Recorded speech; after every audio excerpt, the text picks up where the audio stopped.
Howdy guys, how's it going? Today we're going to be breaking down and looking at a homemade survival kit that I've just recently put together. Been planning this for a while, and I'm looking forward to hearing what you guys think about it.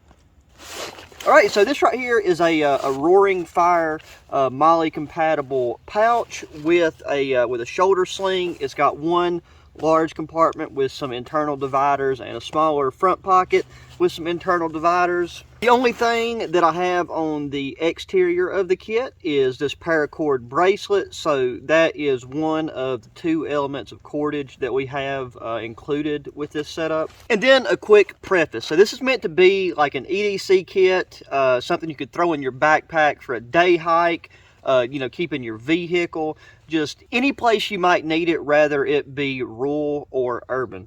Now with that said, it is meant to be a standalone kit, but I did design it also with like what I carry on my person every day. And so I'll show you guys that real quick. I always take and have some sort of pocket knife on my right side. I have my wallet, a multi-tool, a lighter. And I really want to touch on the multi-tool fact as far as like what I carry on my person, because I never leave. I mean, I don't even, sometimes I sleep with this in my pocket. That right there is always with me, so that's why there's not a multi-tool included in this kit. There's still room for one, and I've got a bunch of these, so you can take and still slide one in there. So, if you want to take and include that with your own setup, if you want to kind of duplicate this, then go right ahead. And then as long as I have cargo pants on, I like to keep a thing of bleed stop in my pocket, just for general first aid bleeding situations. And then this don't matter as much, but then I always have old pistole with me. That stuff right there is what I carry in my pockets. But yeah, then jumping into the kit. So like we got the paracord on the outside, then going into this front zipper pocket, we'll open it right up, and then in the front, in this pouch right here, we have a thing of my homemade fire tinder, these tinder pucks. There's 3 of them, which you can easily divide these up into quarters in, just regular, normal weather, if it's not wet or anything. But if you want a guaranteed fire, rain, wind, snow, and like I said, if this is your first video, these are just some bags I got at a thrift store. They're Mylar bags, and they're scent proof, and since these have a fuel element to them, it keeps stuff from smelling all funky, so that's why there's a marijuana leaf on it. But yeah, if you use one of these pucks in rain, wind, or snow, you still got a guaranteed fire. So we got 2 1-gallon Ziploc bags with a rubber band around them just to keep them together. So that can be used to, hold water. You can use it for collecting, keeping tinder dry, tons of multi-purpose usages there. We have a Bic lighter. We've got a roll of duct tape for repairs. We can use it to help rig up a shelter, and we'll get into the shelter elements here in a minute. So, 1,000,001 uses for duct tape, and I can't quite remember how much is here. I want to say this is the SOL, Survive Outdoor Longer, one of the duct tape rolls. They come 2 in a pack, so if you want to, I'll try to include links to most of this stuff in the description, but if not, feel free to look it up yourself. Then I got a collection of safety pins. Once again, 1,000 uses for these, but they're come in really handy if you end up messing up any of your clothing or your gear. Also too, just like we did with the Pathway North, I will be taking this out, and we'll do a full field test overnight, or it's winter, so that adds to the difficulty, and really put this combination, this setup of gear through its paces, and see how it would work in a in a mock real world scenario. But also in that scenario, we'll kind of do it similar to what we did with that Pathway North kit. And we'll go through, it's a day hike, so you're just going out, you got maybe an extra piece of clothing with you, like a fleece or a rain jacket. Then you got your bottle of water, which is all you thought the water you'd need, and we'll roll with it from there. But this could easily still be its own standalone kit. But continuing with the front pouch, right here, got a banana bag drink mix. You could take, if you got a bottle with you, like we will have when we do our mock scenario test of this, mix that up. It's got vitamins, it's electrolytes, vitamins. It's got like what is it, D glucose. So that's just a really good pick-me-up, which would be nice to have if you're in a unfortunate situation. And then finally, in our front pocket, We have got some Benadryl, which for me, I have horrible allergies, so that's nice. And you know, you have the added benefit if you get like poison oak or a rash, bee sting. It's an antihistamine, so it'll help deal with the negative side effects of that. Then I've got 5 600 milligram ibuprofens, and then I have got 5 salt stick electrolyte capsules. And that has like magnesium, potassium, you know, sodium, all that type of stuff. So if you're, you know, if you're booking it, that'll just help you make the most of what water you do take in. So I think that's a really nice thing to have. So that in conjunction with the banana bag, you know, IV drink is it's a great combination. So that is the front pouch. Now we'll take and move in to our large compartment. Thing folds open very nicely. So up top right here, this isn't a huge deal because, you know, you can go a long time without food, but this is a chocolate chip granola bar.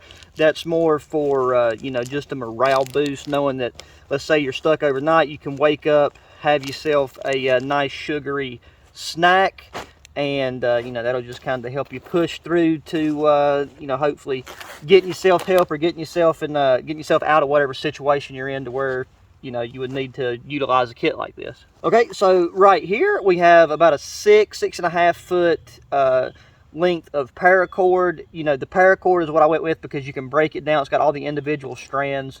So, you know, you have a lot more cordage than meets the eye. Then right here, this is an Atomic Bear tactical pen. This is set up to be able to be used in a rural or urban environment. And this pen is really cool because right here on the top, you got a flashlight. So this is like a secondary flashlight. It's got a strobe effect. Right now it's daytime, so it's, you know, it's not really that substantial. But, you know, in a small, like when it's really dark, it's a lot brighter than you would imagine. Then right here on the tip, we've got a glass breaker. That's really handy in an urban environment. But also you could take and use it for knapping glass if you want to make yourself like a makeshift cutting tool.